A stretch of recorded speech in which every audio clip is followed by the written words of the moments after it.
Começa agora o BTcast.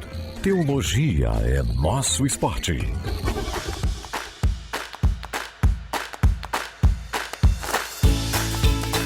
Muito bem. Começa mais um BTcast. O de número 455. Eu sou Lucas Hopk, de Dom Pedrito, Rio Grande do Sul. Sou mantenedor e cooperador da teologia que salva vidas e livra do engano. Eu sou Rodrigo Bibo e nós precisamos aprender a contar histórias. Eu sou Daniel Coelho e faz 15 anos que eu tô tentando contar história. Nossa, mano, tamo junto. E eu sou Adrien Balsos e eu tô aqui para convidar você para uma fascinante jornada e contar histórias. Olha aí, gente, já perceberam que hoje o tema vai ser pregação, mais um podcast sobre pregação aqui em bibotalk.com. A gente já tem acho que uns 2 episódios, inclusive um é com o Adrien também, falando um pouquinho sobre pregação, mas agora estamos aqui com Daniel Coelho, meu brother, pregador do primeiro BTD e entre outros aí pelo Brasil. Olha aí, Dani, prazer te receber aqui. Legal, Bibo, obrigado pelo convite, obrigado aí, Adrien, também, mais um encontro. Muito tempo que eu sento com o Adrien aí pra falar sobre isso e é muito bacana poder encontrá-lo aqui de novo. Legal, inclusive um desses encontros com o Adrien foi uma conferência sobre pregação que nós fizemos pela Thomas Nelson Brasil, que você encontra lá no canal do YouTube da Thomas Nelson Brasil. E o Adrien tá aqui porque agora, até que enfim, ele lança o seu livro. Oh, que alegria, Adrien, que legal. O seu livro agora está disponível para nós aqui em português, né? O seu primeiro livro, A Jornada da Pregação. E é sobre ele que nós vamos conversar aqui neste podcast. Na verdade, vai ser um podcast sobre pregação, então fica ligado. Várias dicas, assim, neste episódio aqui, nessa 1 hora que você vai passar conosco, vários insights você vai receber para ir aprimorar. Você que é pregador, com certeza vai pegar uma outra dica. Você que tá pensando, né, entrar aí na pregação, tá sentindo esse chamado, essa vocação, a igreja tá chamando você já para as primeiras palavras, fica aqui, porque com certeza você terá muitos insights para poder aprimorar esse talento. Mas antes destas dicas, vamos para os nossos recados paroquiais.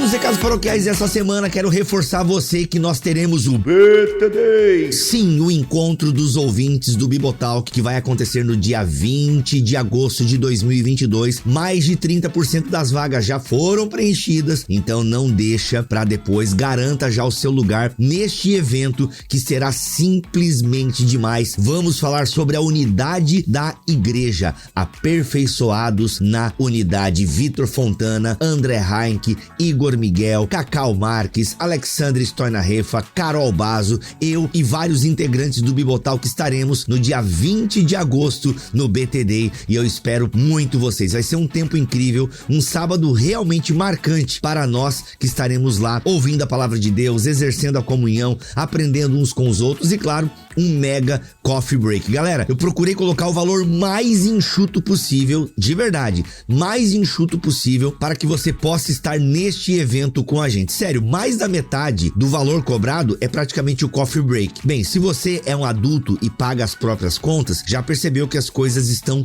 caríssimas no mercado. Então imagina promover um coffee break. Então, a gente tá querendo fazer um coffee break bacaninha e ainda assim, tipo, tamo com maior dificuldade e aí a gente conseguiu fechar um pacotinho bacana e por isso mais da metade do ingresso que você tá pagando para ir ao BTD é o coffee break. Depois tem toda a despesa com os palestrantes e toda uma logística, enfim. Então eu fiz o preço mais enxuto possível para que você possa estar no BTD, no encontro dos ouvintes do Bibotalk no dia 20 de agosto de 2022. Mais detalhes de horários, lugar e por aí vai. Inclusive a Camila, que está me ajudando aí na organização do evento, vai fazer um grupo provavelmente aí no Telegram ou no WhatsApp pra galera até combinar carona, enfim, já tem gente se organizando aí nas redes sociais, porque se você tá indo de carro, por exemplo, do Rio de Janeiro, põe mais 2 aí, mais 3 de repente. Então a gente tá pensando aí como organizar, enfim, mas qualquer coisa, use a hashtag aí BTD 2022 e aí a galera vai se achando aí também pra você estar com a gente neste evento que vai ser demais. Eu espero muito vocês, tá bom? Inclusive, o BTD tem o apoio da Thomas Nelson Brasil. Vamos ter lançamentos, enfim, muita coisa boa vai acontecer no BTD 2022 e nós esperamos vocês lá, beleza? Outra coisa também que eu quero lembrar vocês é que se você vai comprar na Amazon, compre pelo link do Bibotalk. Tudo que você compra na Amazon abençoa demais o nosso ministério e parte dessas comissões a gente usa um percentual para ajudar um projeto na África chamado CAF,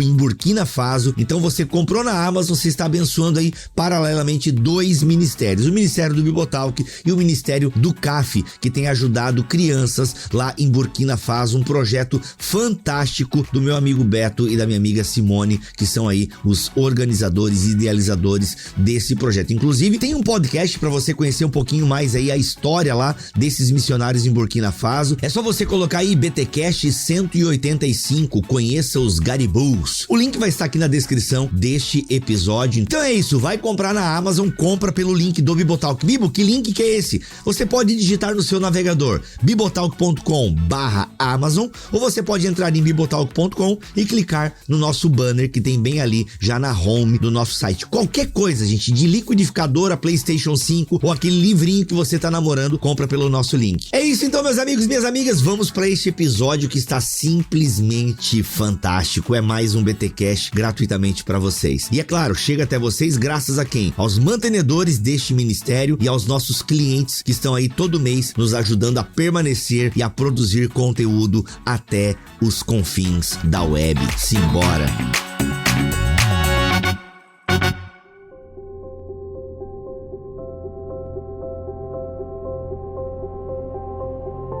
Adrien, pra gente começar o nosso papo, a primeira pergunta eu já quero te fazer, até com base no título do teu livro. Achei muito bacana porque você propõe a ideia de jornada. Eu queria entender o que está por trás desse título, por que preparar uma pregação? Ou, aliás, eu tô aqui focando no preparo, mas será que é isso? O que você quer dizer com jornada, né? Você faz essa associação de sermão, pregação com jornada. Qual é a ideia que tá por trás? Eu acho que é um bom ponto de partida pra gente começar aí a trazer alguns insights pra galera que prega e pra galera que quer começar a pregar. Bom, primeiramente, muito bom estar com vocês aqui nesse bate-papo, nessa conversa. É sempre bom falar sobre pregação. E a ideia da jornada é porque a tarefa da pregação, ela não é uma tarefa de um ponto só, de um momento só. É um processo longo que vai desde a escolha do texto bíblico até chegar lá na pregação, na apresentação da mensagem. E existe um processo nessa tarefa, e que esse processo passa por alguns percursos. E, por exemplo,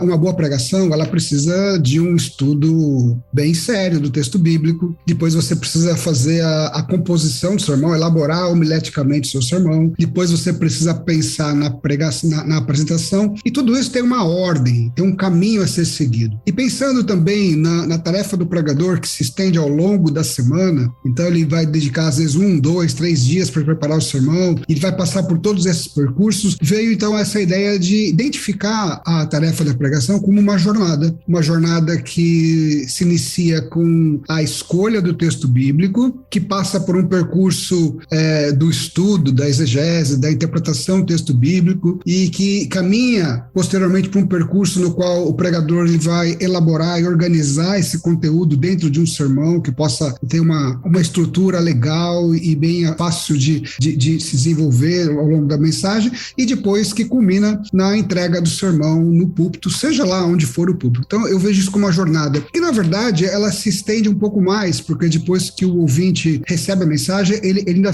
ele leva com ele a mensagem, e a jornada ela continua, e depois se repete na outra semana e nos outros dias. Então eu vejo assim, a jornada da pregação, em cada um desses percursos do texto, da composição do sermão e da entrega, eu sugiro algumas paradas estratégicas. Como em toda viagem que a gente faz, a gente precisa dar umas paradinhas, né, para algumas tarefas estratégicas, na pregação também. Então o livro ele trata o passo a passo nessa jornada para preparar um sermão, de maneira bem simples, objetiva, com bastante exemplo, que vai ajudar a pessoa que quer aprender a pregar ou quer se desenvolver na pregação a se mover com mais facilidade nesse percurso que vai do texto até a entrega da mensagem. Muito bom. Dani, alguma colaboração nessa jornada aí? Até você, como pastor local também, Dani. Como é que é essa jornada dentro de uma igreja local, em reforma, em mudança, em pandemia? Cara, pra mim, o Adrien, ele tem colocado...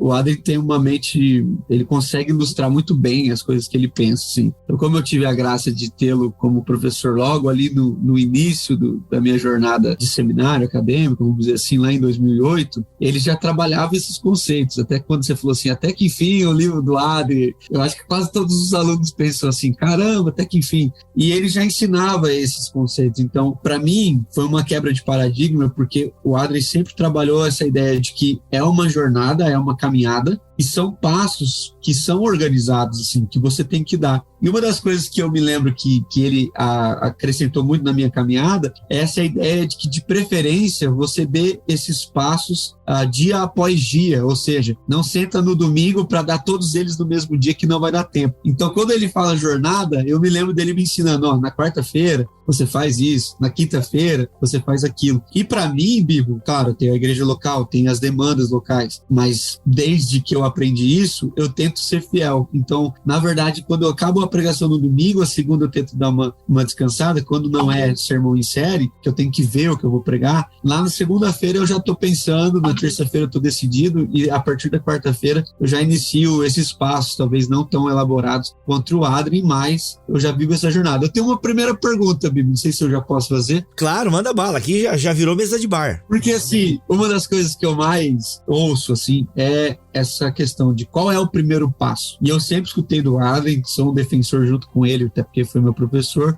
mas ele coloca sempre o primeiro passo, a escolha do texto. Só que eu acho que nem 90% das pessoas fazem isso, assim. São poucas as pessoas que partem do texto como primeiro passo. Tipo assim, eu não faço mais nada antes de ter o texto. Então, Adrien, por que você acha que é tão importante? E se teria problema? Tipo assim, eu estou pensando sobre algo e eu encontro um texto e eu faço um estudo expositivo. Então, na tua homilética, há alguma crítica em relação à pregação temática ou não? Não, de jeito nenhum. Não existe, assim, uma crítica da minha parte à pregação temática. Eu acho que ela é uma possibilidade. Quando eu falo do primeiro passo, que é a escolha do texto, na verdade é o primeiro passo na elaboração do sermão. É lógico que essa escolha do texto ela é precedida por todo esse pensamento, todo esse engajamento que você tem na comunidade, que te leva a identificar uma necessidade para a comunidade. Então, talvez a gente poderia até dizer que o pré-passo da jornada, a pré-jornada é justamente essa identificação do contexto que você está, para quem você está pregando, qual que é a necessidade, quais são as perguntas da comunidade. E aí você, com isso em mente, você vai para a Bíblia e à procura de um texto que possa responder a essa necessidade. Inclusive, no livro, quando está lá, o primeiro passo da jornada é a escolha e delimitação do texto, eu deixo bem claro que essa escolha e delimitação do texto deve ser feita com base na necessidade da comunidade, né? No contexto que você está pregando. Quais são as perguntas que precisam ser respondidas para a sua igreja, sua congregação, naquela semana, naquele mês? Então, quando eu coloco o primeiro passo, a escolha do texto, envolve tudo isso que você disse antes. Olha, eu estou com um pensamento, eu estou com uma ideia, eu estou precisando falar sobre perdão, porque na minha igreja está tendo muitos problemas de relacionamento. Então, essa necessidade te leva para as escrituras, e aí você vai, então, primeiro passo no preparo do sermão, escolher um texto que vai falar aquele problema. E aí você passa pelo processo que é mais técnico, que é delimitar o texto corretamente, né? Para que você possa fazer depois uma exegese mais bem feita.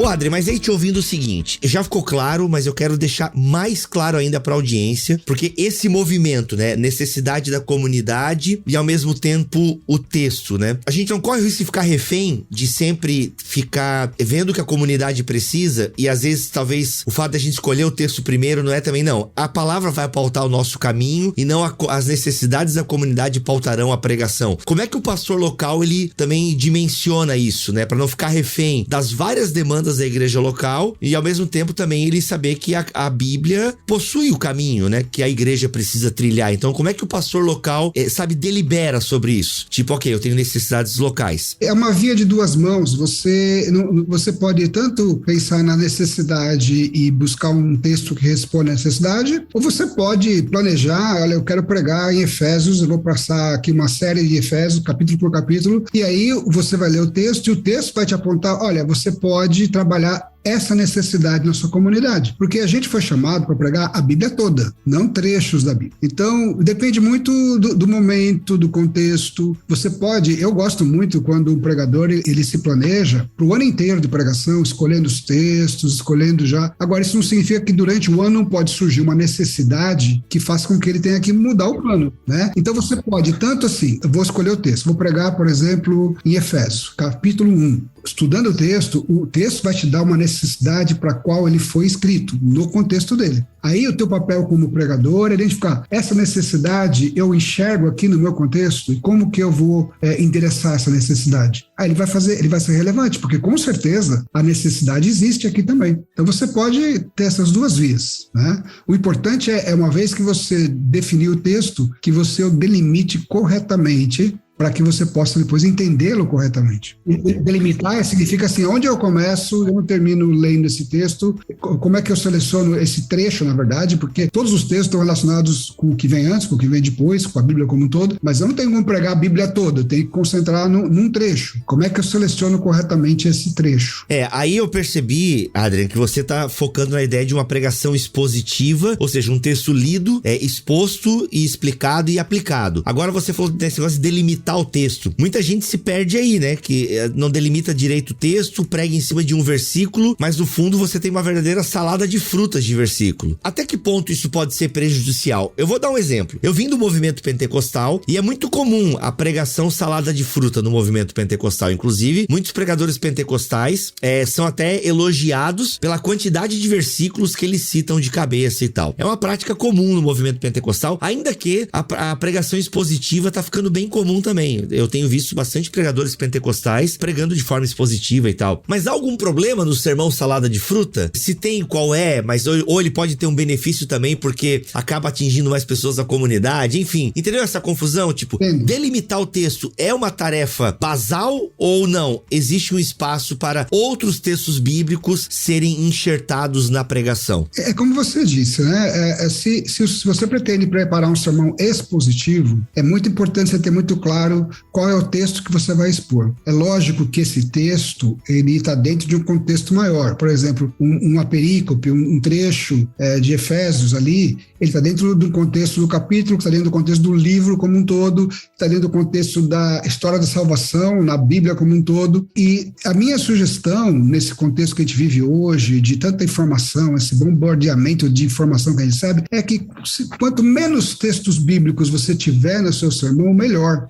Não significa que você não pode usar os textos bíblicos para entender o seu texto principal, mas na exposição, na pregação, quanto menos você bombardear as pessoas com um monte de texto, eu acho melhor, porque o sermão expositivo pressupõe que você vai esgotar aquele texto que você escolheu, né, à luz da Bíblia como um todo. Eu não sou contra sermões temáticos, eu não sou contra sermões salada de fruta, assim, não é o meu estilo, mas o mais importante é que, seja qual for o tipo de sermão, é que o pregador tenha bem claro quais são as verdades bíblicas que ele vai apresentar e aplicar, e que essas verdades bíblicas estejam fundamentadas na teologia bíblica. Quando você trabalha muitos textos isolados, o risco de você cometer assim, de conexões equivocadas entre eles é grande. Mas é claro, a gente tem que entender que quando a gente está pregando, se a gente está fazendo o trabalho de maneira sincera, com o coração voltado naquilo que a gente faz para servir a Deus, a gente tem um recurso que é fundamental, que é o Espírito Santo, que ele é capaz de usar as nossas palavras, mesmo que tortas, para fazer com que as pessoas entendam o que Deus quer falar com elas. Mas nós estamos falando aqui de um exercício acadêmico, de um exercício mais técnico. Então, na parte técnica, eu tenho dificuldades com sermões que apresentam inúmeros textos. Muito bom. Dani, alguma coisa para complementar na tua experiência? Eu fecho muito com o Adrian, porque eu acho que os nossos ouvintes, eles estão cada vez mais dispersos, assim. E quanto mais você trabalha textos diferentes, então o cara no mesmo texto cita Deuteronômio, Provérbios, Isaías, Efésios e Salmos. Então, assim, às vezes até faz parte de uma linha de raciocínio que ele está tentando construir, mas a chance de, primeiro, há uma chance de, primeiro, aqueles textos não corresponderem a mais fundo daquela proposição que ele está querendo. E a segunda questão é que, às vezes, não dá tempo das pessoas discernirem aquela quantidade de informações. Eu vou mais no time de que, se eu me retenho a menos texto e foco naquilo e uso cada vez mais profundo, né? Vai batendo, por isso que é uma pregação, né? Cada vez mais você vai dando no mesmo tema, no mesmo texto, a chance de memorização é maior, a chance de aprofundar o texto é maior e a chance de aplicação é maior. Então, eu acho que gera bem menos confusão, há mais clareza quando você cita menos textos, embora não haja nenhum problema de citar textos que vão trazer luz, vão melhorar aquilo que você está tentando dizer. Sim, eu creio assim, que o que acontece muitas vezes é que o pregador, ele tem uma ideia que ela pode ter até uma fundamentação bíblica, e aí o que é que ele faz? Ele ou ela procuram textos bíblicos para ilustrar a ideia que eles têm. Você está entendendo? A proposta que eu ensino é diferente. Não. O que o texto que eu estou estudando ensina? E aí eu vou procurar ilustrações para esse ensinamento. Então, muitas vezes você percebe que as pessoas usam textos variados para ilustrar uma ideia que a pessoa já tem pré-concebida, e não necessariamente a mensagem daquele texto. Esse é um grande problema. Eu quero pregar sobre isso, eu tenho essa ideia sobre isso, minha ideia é baseada na teologia que eu acredito, e eu vou procurar na Bíblia justificativas para aquilo que eu estou dizendo. Aí vai atrás de vários textos. Mas a pergunta é isso que esse texto específico está ensinando? Porque o meu papel como professor de homilética é ajudar o aluno a entender o que o texto está dizendo e a pregar o que o texto está dizendo, mesmo que sejam vários textos que ele vai usar.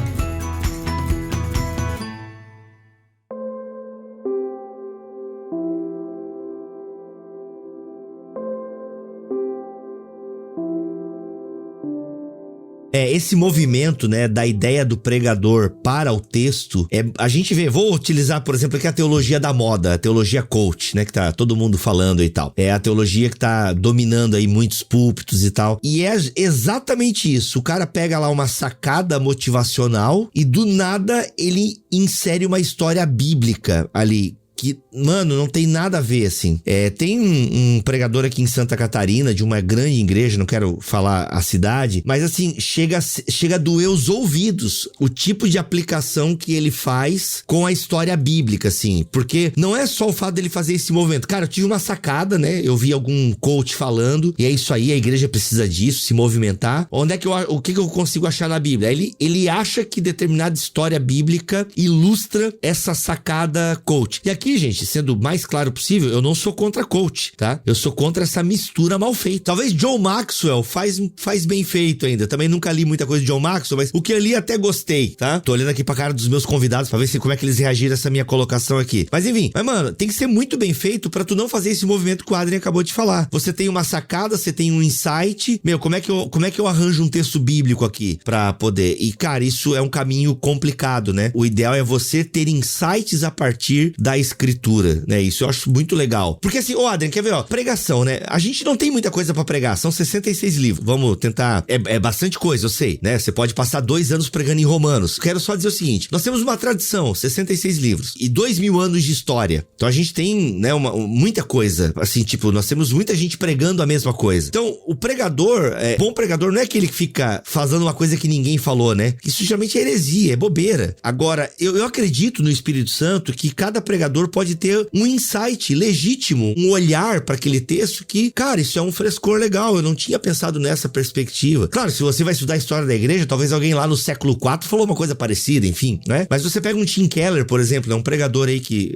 muitas pessoas gostam. Cara, ele fala o básico, ele fala o óbvio, mas a maneira dele construir o óbvio é legal, ele tem esse sacados, ele tem... Eu acho que aí o pregador, né? Ele tem a luz do pregador ali também, só que ela não ofusca o texto, né? Usando o exemplo de Tim Keller, o que ele faz? Ele ao explicar o contexto, ele vai meio que, assim, desembrulhando o texto de uma maneira que a gente possa enxergar coisas que a gente não enxergava antes. Por quê? Porque ele aplica uma metodologia de interpretação, de estudo, para aprofundar no texto. Quanto mais ferramentas você tem para estudar o texto, mais tesouros você vai extrair do texto. O problema que eu vejo muitas vezes, e que é muito comum hoje em dia, e sempre foi, eu acho, é que muitos pregadores, eles só se baseiam na intuição, né, nos insights deles. Não, nada contra os insights, desde que os insights estejam embasados em teologia, em conhecimento das escrituras. Porque o que acontece? Um dos erros mais comuns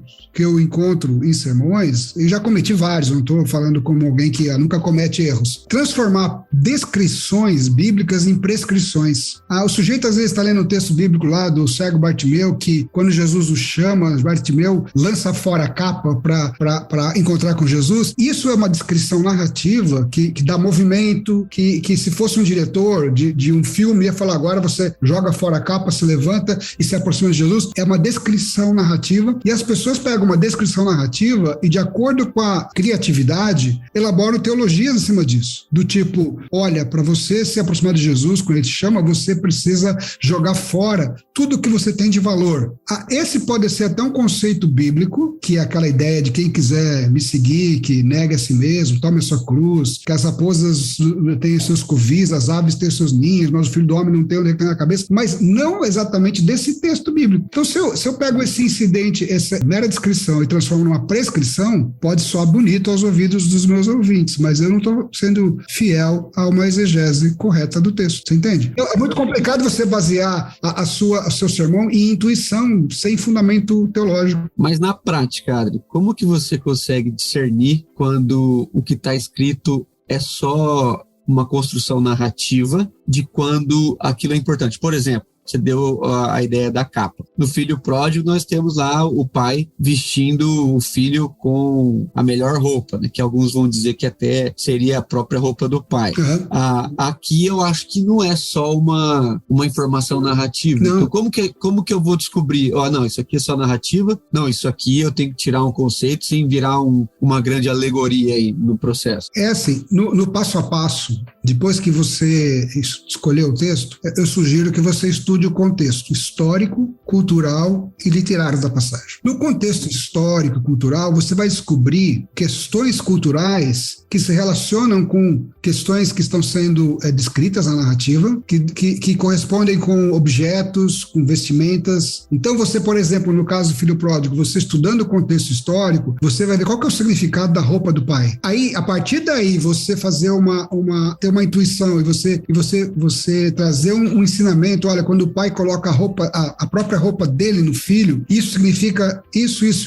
Você tem uma base naquilo que você estudou, do contexto histórico, literário. Então, você não está assim, indo só na sua intuição, você está baseando naquilo que você estudou, naquilo que você entendeu do texto. Então, você tem a liberdade de usar isso, olha, e como o Tim Keller faz isso, ele tem até um livro sobre o Deus Pródigo, que ele trabalha essas questões muito bem. Se você ler o Deus Pródigo do Tim Keller, você vai ver que muitas descrições narrativas têm elementos culturais, e ele explica isso. E uma vez que ele explica esses elementos culturais, ele aplica isso. É diferente de eu pegar simplesmente um detalhe, por exemplo, Davi pegou 5 pedras para lutar contra Golias, e cada pedra, aí já vou para a alegorização, significa uma letra do nome de Jesus, e aí então, se você tiver Jesus com você para enfrentar os seus inimigos, você vai derrubá-los. Presta atenção, você parte de um pressuposto que ele tem uma certa verdade, é lógico, eu vou enfrentar meus adversários com Cristo no meu coração, é básico, mas isso não pode ser uma prescrição que se aplica para todo mundo, senão o sujeito levanta lá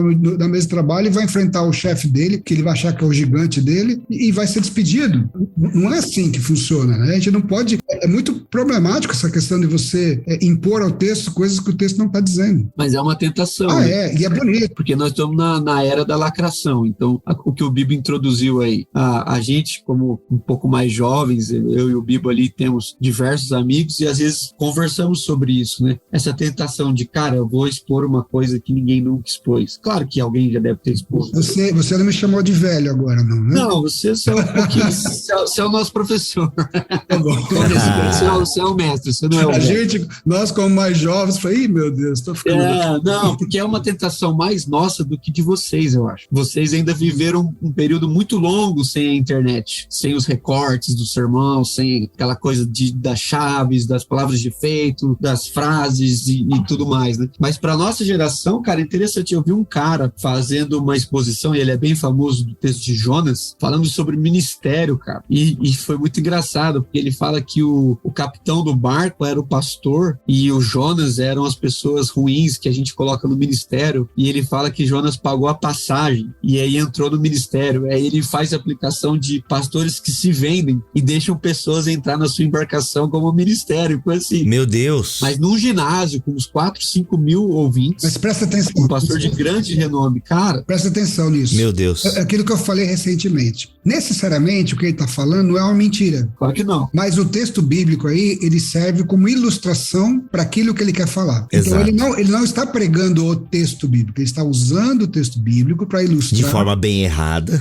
Uma ideia que pode ser verdade, pode ser mentira, pode ser correta, pode inclusive ter embasamento bíblico. Mas a gente está falando sobre pregação bíblica expositiva. Então, isso não é pregação bíblica expositiva. Mas necessariamente pode ser algo bom, pode ser algo lógico, pode ser um ensinamento legal, mas não é a pregação bíblica expositiva.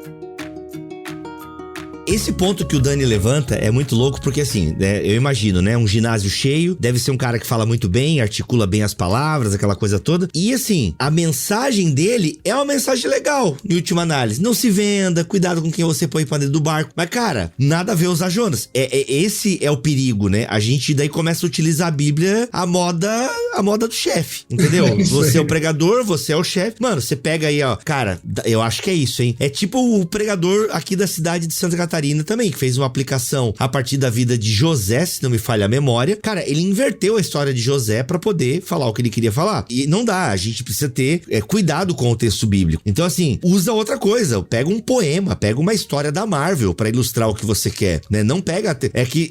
o pessoal tem que dar aquela legitimada gospel, né? Então tem que ter a Bíblia. E aí, mano, a galera média ouve essa pregação e ela nem vai lembrar que ele citou Jonas em última análise. Não, ele citou Bíblia, tá lá, a história de Jonas. A pessoa não tá preocupada se aquilo é. Eu acho que aqui, Adriano, daria pra gente entrar naquilo que tu chama de 7 convicções teológicas do pregador. Eu acho que a gente podia pelo menos pontuá-las, porque eu acho que isso ajuda a nortear esse compromisso que o pregador tem que ter com a palavra de Deus, respeitar a palavra de Deus no seu contexto. Aliás, tem 2 coisas que eu quero agora de ti, até pra gente caminhando aí pra outra metade do podcast. É isso, as nossas convicções teológicas e como que elas moldam a nossa pregação e devem, né, nos auxiliar nesse caminho, nessa jornada. E outra coisa é também o mundo que a gente vive hoje. Porque, por exemplo, essa pregação do ginásio que o Dani cita, esse cara atende às demandas pós-modernas. Com certeza. Então, como é que a gente lida com essa tentação também? Porque, pô, a gente prega pra 300, 400, 200 pessoas. Esse cara tá pregando pra 5 mil. Esse cara deve estar fazendo certo, a gente errado, né? Então, eu tenho 2 temas distintos aqui, eu nem sei qual que a gente começa, mas... Vamos começar com teologia, isso. Apesar das minhas aulas eu trabalhar muito a questão técnica, o livro ele é técnico, como trabalhar texto, eu parto do pressuposto daquilo que John Stott fala, ele falou num livro dele, Eu Creio na Pregação, se eu não me engano, ou Between Two Words em inglês. Ele falou um negócio que me marcou profundamente no meu processo, né? Ele falou que pra gente pregar a palavra de Deus nesse mundo que a gente vive, não deseja ouvi-la ou não está apto para entendê-la, que o essencial não é nem articular técnicas, mas ser articulado por convicções. E ele fala assim, em outras palavras, teologia é mais importante do que metodologia. Ele então não está dizendo que a metodologia não seja importante. E eu trabalho em metodologia. Por isso que no meu livro eu começo primeiro trabalhando teologia da pregação. E aí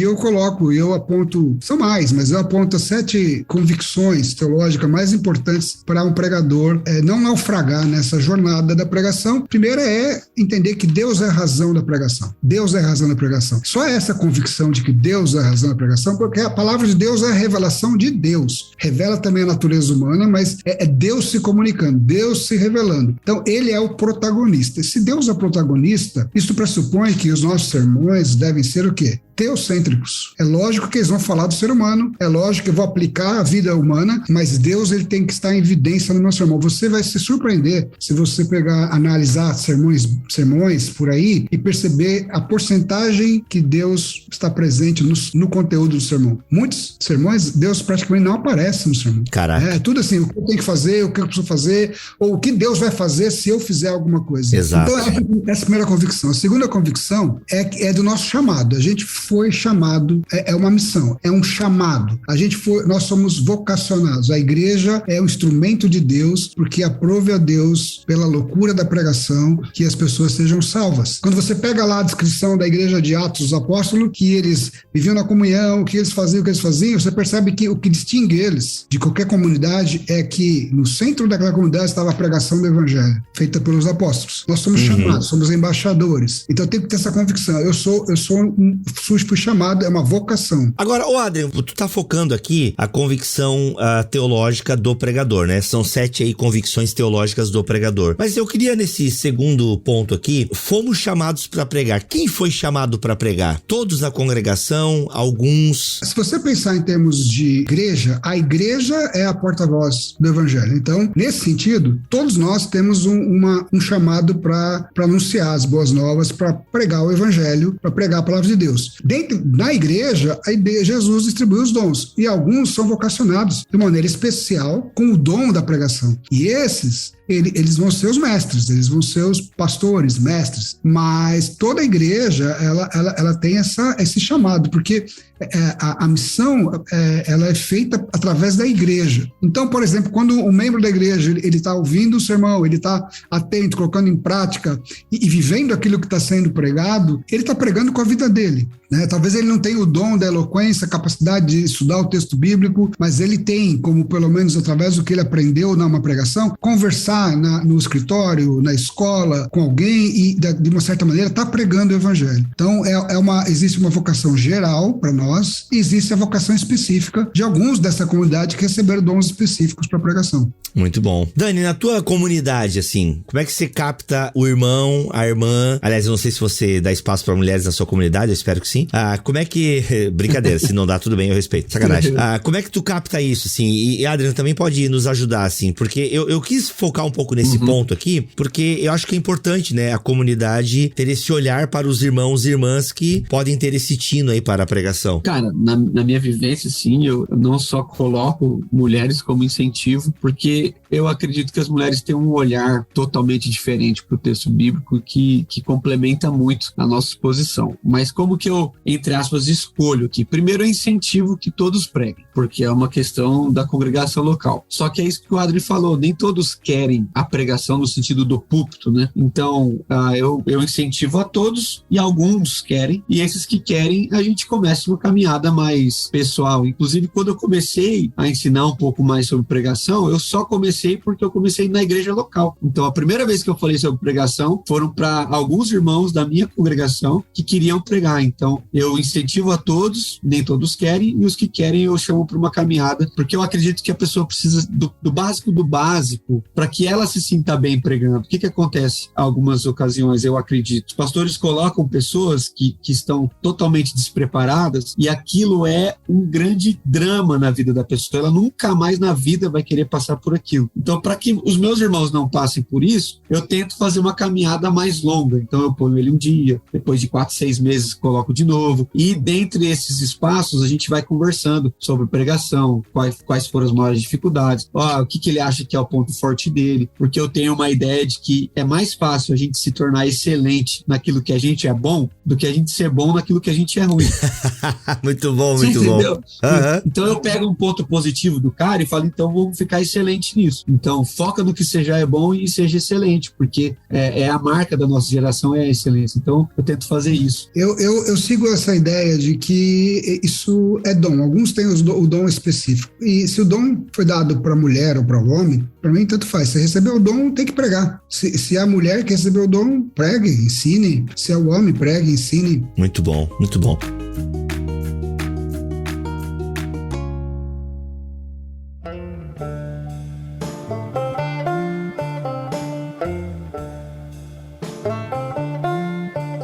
Vamos vamos lá. Então eu só queria abrir esse ponto aí que eu acho legal. A terceira convicção, Deus age por meio da pregação. Olha aí, o que você quer dizer com isso? Eu acho muito legal. Eu quero dizer com isso o seguinte, isso eu aprendi com o professor Sidney Graydanos. Ele destacou muito bem, em uma das suas aulas, que não existe diferença entre a palavra de Deus e o agir de Deus. Porque toda vez que Deus fala, ele age. E começa em Gênesis. E disse Deus, haja luz. O que aconteceu? Houve luz. Então, a palavra de Deus, por si só, ela já tem o poder de ação. Se nós estamos pregando a palavra de Deus, nós temos que ter a convicção de que aquilo que estamos pregando está produzindo alguma coisa na vida de alguém. Eu tive uma experiência uma vez, eu era seminarista ainda, e eu preguei naquele texto que Jesus fala para Jairo, não temas, crê somente. E tinha uma pessoa que estava ouvindo aquela mensagem que estava com um dilema profissional, ético, e ele, por causa da questão ética, ele não sabia se ele pedia demissão e ficava desempregado ou se ele continuava no emprego cometendo um ato não ético. Ele ouviu aquela palavra e ele tomou a decisão de pedir demissão. Ele só me contou isso depois.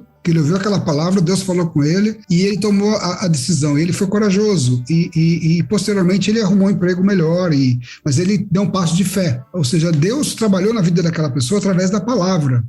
Então, só para você dar um exemplo, você tem, na Bíblia não tem distinção entre palavra de Deus e atos de Deus. Então, quando a gente prega, a gente tem que ter muita consciência e responsabilidade com o que a gente fala, porque quando Deus fala, Deus age. É uma convicção que eu tenho que ter. Se eu não acredito que Deus está agindo através da pregação, para que eu vou pregar? Muito bom, muito bom. E quando o pregador não percebe esse movimento da comunidade? Temos um problema aí? Às vezes alguém pode ter se perguntado agora, cara, eu tô pregando aqui todo domingo e percebo que o negócio não tá indo pra frente. Às vezes eu percebo alguns amigos, até no grupo que a gente tá, Dani. Rapaz, a gente prega, o pessoal vai lá e faz tudo o contrário. É porque a gente muitas vezes não tá vendo o que Deus tá fazendo, né? Às vezes a gente se baseia pela superfície. E muitas vezes a superfície desmotiva, mas a gente lá na profundeza da vida da pessoa, a gente não sabe o que Deus tá fazendo. E a gente não pode também... É claro, a gente tem que ter sempre um senso crítico para saber se a gente precisa melhorar, mudar uma direção, mas é muito complicado você basear tão somente na superfície. E o tanto que isso é sério, cara, o tanto que as pessoas levam a sério o que a gente tá falando, mas também o quanto que as pessoas às vezes falam o que a gente não falou, né? Eu lembro uma vez, só pra descontrair, é muito engraçado essa história, mas é verídico. É raro, mas acontece muito. A gente tava no acampamento, você vai gostar dessa, você vai contar isso em algum lugar. E aí um amigo nosso, vou falar o nome à toa aqui, ele pregou sobre a ideia de juventude, de não desistir, de acreditar mesmo, de ir até o fim e tal, uma coisa meio motivacional bacana, assim, nessa fase de decisões e tal, né? Aí acabou o culto, veio um irmão falar com a gente, foi uma coisa mais engraçada. Ele falou assim, cara, queria te agradecer por essa mensagem, porque eu cheguei aqui na igreja e me apaixonei por uma moça e eu descobri que ela é noiva e eu tinha desistido dela, mas agora...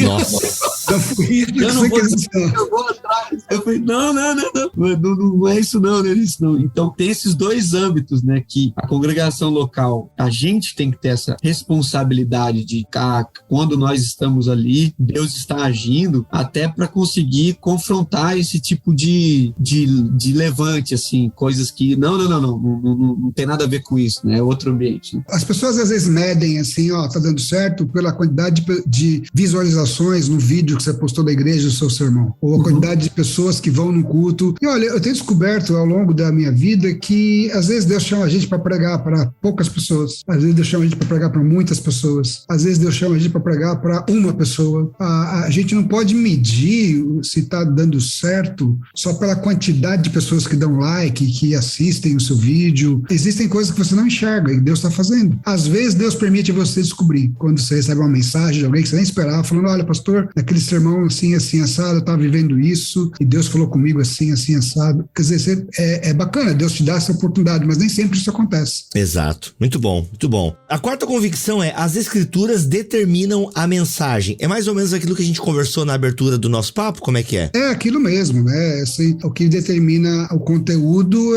é o que a escritura está ensinando. O que a escritura falou no contexto para o qual foi escrito e o que isso significa para a gente hoje, né? Então eu acho o seguinte, se a pregação é expositiva, depois a gente pode falar mais sobre o que eu entendo sobre pregação expositiva. É o texto que determina o conteúdo, a mensagem, as ideias principais.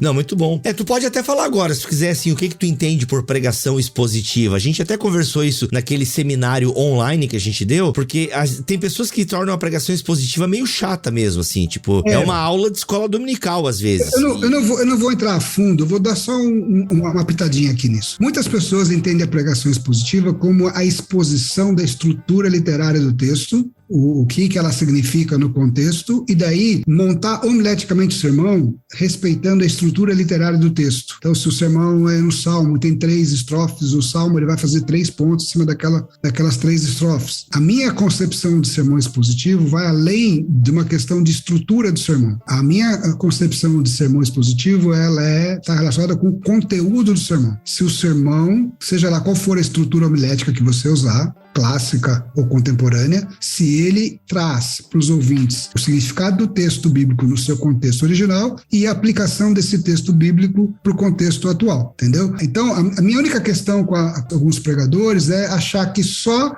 o sermão que expõe a estrutura literária e que organiza homileticamente o sermão baseado em estrutura literária é expositivo. Eu acho que não. Essa é a minha questão com o sermão expositivo. Então, se você, seja o texto grande, pequeno, se você explicar aquele texto, seja qual for o formato homilético, e você aplicar aquele texto, os conceitos, as verdades bíblicas que você interpretou, esse é um sermão expositivo para mim. A quinta convicção que o pregador tem que ter é o Espírito Santo está estreitamente relacionado com a pregação. O Espírito Santo está estreitamente relacionado com a pregação. Essa dependência do Espírito e do preparo é sempre um dilema também. Eu não estou aqui dizendo aquele negócio assim, ó, não prepara, levanta na hora que o Espírito vai dizer. Não é isso que eu estou dizendo. Eu estou dizendo, se você for para a teologia bíblica, e se você vamos pegar o exemplo de Jesus. Quando ele começa o ministério dele, primeiro episódio ali, antes de começar o batismo, o Espírito Santo está presente. Quando você pega a igreja saindo para pregar em Atos Apóstolos, o que acontece? Primeiro, o derramamento do Espírito Santo. Você pega o sermão de Pedro lá, que 3.000 pessoas se convertem, depois o posterior, mais 2.000, e você vai perceber no texto bíblico, todos os textos, uma informação de Lucas, assim, cheios do Espírito. A presença do Espírito Santo, ela é fundamental e o Espírito Santo está presente na pregação. Isso não pressupõe que o pregador não precisa se preparar, não precisa estudar, mas ele precisa entender que antes de ser uma tarefa dele, é uma tarefa do próprio Espírito de Deus, usando o pregador. Ele precisa se colocar na função de servo aí. Então, existe uma relação estreita entre a pregação e o Espírito Santo. E aí você vai para Paulo, que fala enchei-vos do Espírito, falando entre vós com sábio, ou seja, para que eu possa pregar, eu preciso estar cheio de Espírito, né? Agora, muitas vezes o Espírito vai guiar até as tuas palavras, mas eu não estou aqui tirando a necessidade do pregador do estudo, do preparo. Eu acho que quanto mais você se prepara, mais o Espírito Santo vai te usar. Exato, e eu creio nisso no sentido de que eu creio que o Espírito Santo pode mudar a pregação até no dia que você for no evento lá pregar. Sim. E de repente você tá lá e você percebe uma atmosfera, sei lá, alguma coisa, só que eu creio justamente no que você acabou de falar. Mas você já tem uma mensagem preparada. Por exemplo, nós que viajamos pra pregar aí, a gente tem aquele estojinho de sermão, né? Que a gente tem 2, 3 aí que a gente prega já por anos, ele já tá bem lapidado e tal. Então, assim, e às vezes a gente tá num lugar que a gente tinha pensado num sermão, ou até mesmo dentro da temática, e lá na hora, cara, aquele meu sermão lá vai se encaixar bem pela conversa que eu tive com o pastor aqui na hora do almoço e tal, aquela coisa toda. Não. Só que é um sermão que tu já preparou, tu já fez todo o caminho, toda a jornada e tal. Mas olha, eu vou te falar uma coisa sobre isso, olha. Se vocês sabem, eu plantei a igreja em São Paulo, na Vila Olímpia. O pastor Paulo Nazaré era meu colega, trabalhava comigo, ele é músico. E o Paulo tem um dom, assim, para música, para compor uma música, falar assim, vou pregar sobre tal tema, a série vai ser essa. Ele preparava uma música maravilhosa para a série, às vezes em 3, 4 dias. Eu ficava espantado com o dom que ele tinha. O que acontecia? Eu pregava o sermão, acabava a série. A música dele ficava tocando na igreja, toca até hoje, e continua abençoando as vidas das pessoas. Eu pensei, por que um sermão bem pregado, bem preparado, não pode continuar abençoando a vida das pessoas? Então eu não tenho nada contra outra, você ter bons sermões preparados e usar esses sermões várias vezes em vários momentos. Exato. É claro que isso se aplica a pregadores itinerantes, né, pessoal? Você que prega pra mesma comunidade todo final de semana, por favor, comida fresca. Que é um baita desafio, diga-se de passagem, né, gente? Ele ia pregar o mesmo sermão até a igreja começar a praticá-lo. Ele pregou o ano inteiro o mesmo sermão. Caraca! Só sobrou ele. Só ficou ele na igreja. É um desafio interessante, mas talvez, enfim. Poderia fazer com outras palavras, pra não ficar maçante, mas tudo bem.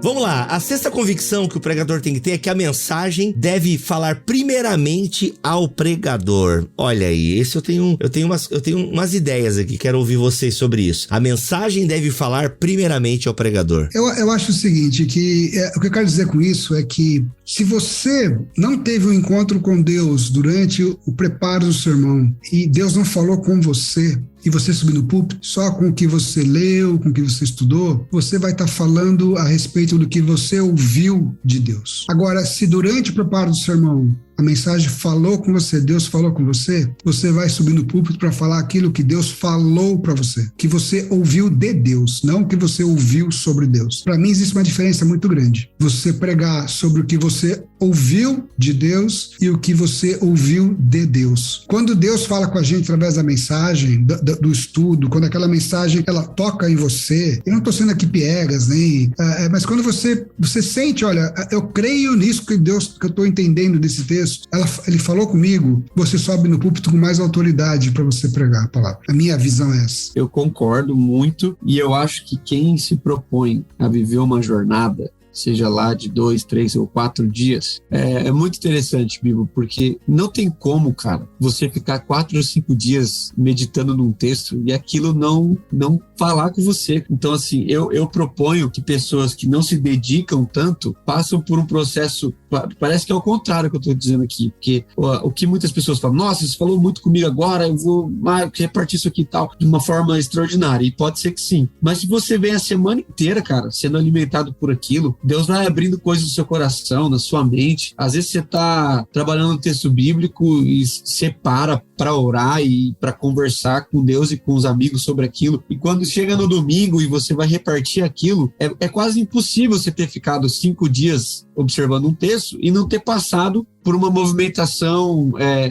um pouco mais pentecostal, entre aspas, no sentido de toque de Deus naquele texto bíblico. Então, o cara que friamente abre o texto bíblico e prega sem nenhum preparo, ele elimina essa etapa. Então, eu sou defensor dessa ideia e acho que pessoas que vivem esse processo têm mais chance de subir no púlpito, não só com aquela autoridade a partir da fala, mas ele pode ter autoridade a partir do exemplo. Aquela caminhada tocou você e você inclui na mensagem coisas que você passou durante aquela semana. Eu acho que assim, cada um vai encontrar a melhor maneira de preparar o sermão. Para alguns, talvez seja melhor sentar 4 horas seguidas e escrever um sermão. Para outros, eu prefiro passar a semana ou alguns dias com esse sermão, como o Daniel já falou antes, porque, veja só, se você usar o primeiro dia para estudar o texto e não se preocupar com a composição do sermão, a parte homilética, só entender o texto, você vai caminhar com esse texto. Você vai depois fazer uma visita, esse texto está com você. Você vai tomar um banho, você está com esse texto na cabeça. Você vai dormir, está na sua cabeça. Ele vai amadurecendo dentro de você. Deus vai falando com você. Quando você sentar no dia seguinte para elaborar a estrutura homilética do sermão, esse texto já maturou dentro de você. Você já ouviu coisas que só em 1 hora, se você ficasse estudando esse texto, você ia passar, você não ia se aprofundar nele. Muito bom. Agora, essa questão do exemplo aí eu acho muito legal e obviamente que eu concordo, mas e aquela ideia de que também eu prego uma mensagem que é mais excelente do que eu? Uma vez eu ouvi uma frase de um pregador e aquilo me tocou bastante, porque de fato tem pregações minhas que eu tô pregando pra mim mesmo, eu sou o primeiro atingido e eu ainda não cheguei naquilo que o sermão está propondo, né? Tipo, eu até falo, galera, tô no caminho com vocês aí, mas eu entendo que a Bíblia tá pedindo de nós e tal. Tem essa ideia de que a gente também tá um pouco abaixo do sermão que pregamos ou não? Com certeza. Seja melhor, Bibo. Não, com certeza. Eu acho que a gente tem que entender que a gente tá no banco junto com as ovelhas. A gente tá sentado ali também. Entendi. Não é porque eu não cheguei cheguei lá, como você falou, que eu não posso pregar para que as pessoas cheguem lá. Inclusive, eu estou nessa jornada com elas. Mas falou comigo. Deus falou comigo que eu preciso melhorar aqui, que eu preciso acertar ali. Eu não cheguei lá, mas eu pretendo chegar lá. Uma vez um rapaz me fez essa pergunta descarada, assim, bem explícita, né? Ele falou, cara, você vive tudo que você prega? A perguntinha é bem... a pergunta, delicada, a pergunta, exato. Eu falei assim, não, mas sou o que mais quero. Então, assim... Muito bom. Eu sou o primeiro a querer isso, então tá dentro de mim também esse anseio, né? Muito bom, cara, muito bom, isso aí. E a última convicção que o pregador deve ter, a mensagem deve estar centrada no evangelho e na pessoa de Jesus Cristo. Como é que a gente faz isso? Então, primeiro vamos desmistificar isso aí. Tem gente que acha que isso não é necessário. Se eu estou pregando num texto do Antigo Testamento e Jesus não está presente no texto, como é que eu vou forçar a barra para falar de Cristo, do Evangelho? Exato. Mas uma vez eu vi o Greg Danos também falando isso aí, que ele foi pregar numa igreja, ele pregou no Antigo Testamento, um sermão maravilhoso, expositivo, explicou o texto, no final, um presbítero antigo chegou para ele e falou assim, deixa eu fazer uma pergunta para você. No sermão que você pregou, o que distingue esse sermão de ser um sermão cristão ou um sermão judaico? Se você estivesse numa sinagoga pregando esse sermão, seria a mesma coisa? Aí ele ficou com aquilo na cabeça, né?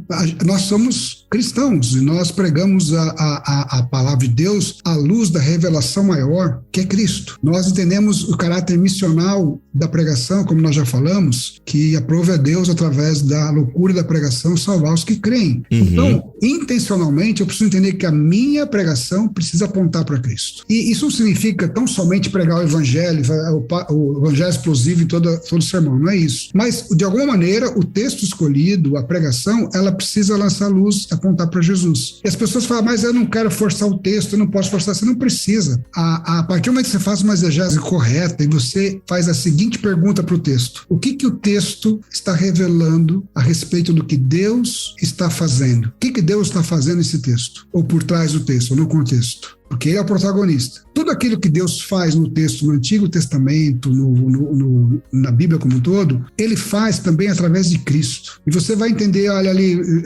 Deus está salvando Israel da destruição quando Golias ele está desafiando o povo de Israel. A gente põe o foco lá, é Davi que derrubou Golias. Não, Deus derrubou o gigante através do seu servo Davi. Como que Deus fez isso no contexto maior? Deus derrubou a morte através de Jesus.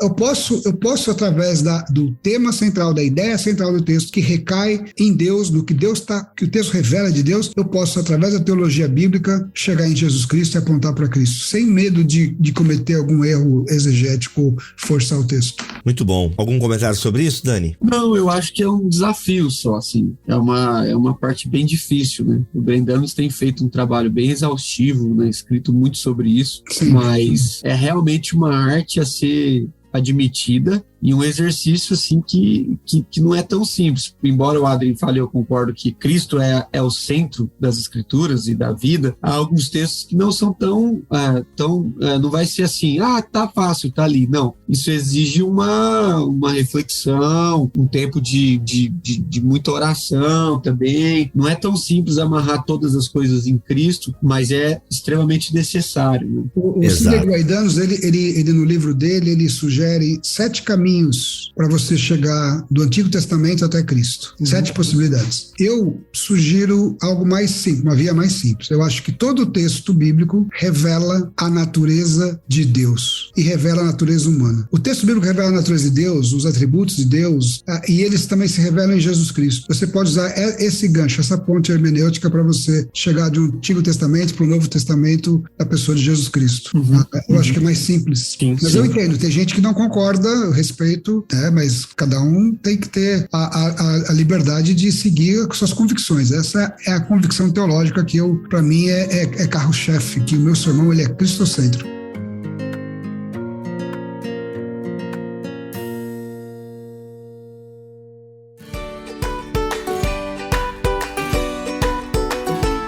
Gente, ó, tem muita coisa pra gente conversar, mas vai ficar aquele gostinho pra você adquirir esse lançamento da Thomas Elson Brasil, tá? O livro do Adrien Balcells, A Jornada da Pregação, do texto ao púlpito. E olha só, Dani já foi aluno dele, Vitor Fontana já foi aluno dele, Paulo On já foi aluno dele, Marcos Botelho já foi aluno dele. Então assim, uma galera que você conhece da internet aí... O Jean Francesco. O Jean Francesco, autor da Casa também, que lançou aí o livro sobre discipulado, o Reformando o Discipulado, muito bom. Gente, uma galera que você acompanha na internet aí, foi aluno do Adrien, e como o Dani disse, até que enfim, o livro do Adrien. Então, ou seja, gente, mais de 200 e poucas páginas, não é um livro grande, então é um livro realmente pra você pegar, sentar, depurar. Olha só por onde o Adrien passei aqui, tá? O livro tá dividido em algumas partes. A primeira parte, preparando-se para a jornada da pregação, uma teologia da pregação. A segunda parte, a prática da pregação, o roteiro da jornada da pregação, do texto ao púlpito. Aqui ele vai falar sobre as etapas da jornada, o mapa da jornada, o conteúdo da pregação, a aplicação do sermão. Gente, maravilhoso aqui essa segunda parte. A terceira parte, percorrendo a jornada da pregação, tá? Então vai ter toda a jornada pelo estudo do texto bíblico, a composição do sermão, a entrega do sermão, e nós temos a quarta parte, aplicando as tarefas do roteiro da jornada da pregação. E tem ainda uns adendos, recursos complementares para a jornada da pregação. Galera, você ouviu o papo, você já teve uma ideia, o link para você adquirir esse livro, A Jornada da Pregação, está aqui na descrição deste BTcast em bibotalk.com. Você encontra com certeza nas principais livrarias do Brasil. A Thomas Elson se entrega em tudo quanto é lugar, gente. Então vai numa grande livraria na sua cidade, vai ter esse livro aí, A Jornada da Pregação. Tá bom, Adrien? Parabéns, cara, pelo teu trabalho. Anos,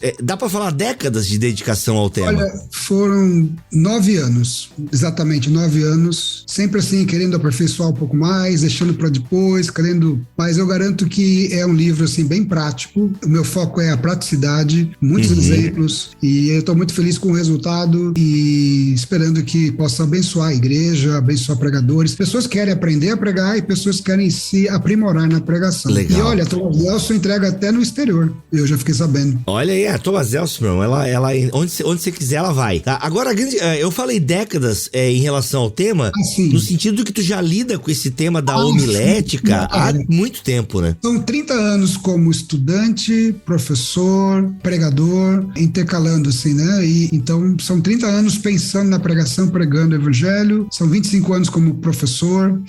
Eu tive o privilégio de conhecer grandes professores, desde o reverendo Joás, que foi meu professor, o primeiro professor da homilética, o Sidney Greydanos, John Rothman, Paul Scott Wilson, e também conviver e caminhar com pregadores maravilhosos do Brasil, que são meus amigos e colegas. Olha, uma coisa que a gente vai voltar aqui, Adrien, quem sabe no próximo semestre, é que eu quero falar dessa nova homilética. Precisamos falar desse tema aí. Eu acho que, inclusive, a nossa abertura foi toda aí pra contar a história e a gente não chegou nesse ponto. Não falamos disso. E não falamos disso. Normal aqui do BTcast a gente prometeu uma coisa e não cumprir, a galera que ouve já tá acostumada, mas estou aqui agora, vou trazer o Adrien novamente pra gente falar sobre essa nova homilética. Dar uma discussão muito legal aí sobre histórias e a importância da história, da narrativa na pregação, enfim, como é que a gente mescla com essa ideia do sermão expositivo. Então, Adrien, te prepara que a gente volta pra falar. Esperando o convite pra estar com você. Não, vai voltar, semestre que vem é nóis. E galera, se você, gostei, mas ainda não tô convencido que eu devo comprar esse livro aí, não tô convencido ainda. Então você vai lá, tem um link aqui também, A Pregação no Culto Público, tá bom? Foi o Encontro Teológico Thomas Elson Brasil que a gente realizou, o Dani participa também desse encontro. Assiste lá esse encontro, tenho certeza que você vai aí, caraca, quanta informação. Então, tudo isso que a gente falou aqui no podcast, lá no encontro, de alguma forma vai estar organizado no livro, que você vai poder consultar, abrir, consultar, praticar, treinar. Aí você vai doar pros seus obreiros e obreiras aí também, tá bom, gente? Tem que se preparar, tem que se qualificar, e esse material aí do Adrien ajuda demais. Obrigado, Dani, pela tua presença aqui, meu irmão. Valeu, Bibo, valeu, Adrien, obrigado pelo encontro, obrigado por nóis. Que ouve também. E Adrien, se prepara aí, tamo junto, e parabéns pela obra lançada aí, cara, muito bonito. Obrigado, Bibo, obrigado, Daniel, sempre bom estar com vocês, até a próxima. É isso, voltamos na semana que vem, se Deus quiser assim permitir. Fiquem todos na paz do Senhor Jesus. Aí, por exemplo, o exemplo que ele deu aí, que quem deu aí do Jó lá no navio foi o Daniel, que deu o exemplo. A escritura não diz aquilo. Então, o que determinou a mensagem foi a ideia que o pregador tinha. A minha... Do Jonas. A gente acabou de botar Jó no navio do Jonas. Jó no navio. Ficou melhor. Não, que tem gente que já manda Bartimeu descer da árvore que tava Zaqueu, tem essas confusões aí também. Exatamente. Não dá pra editar essa parte. Não, relaxa, fica aí, acontece. Este podcast foi editado por Bibotalk Produções.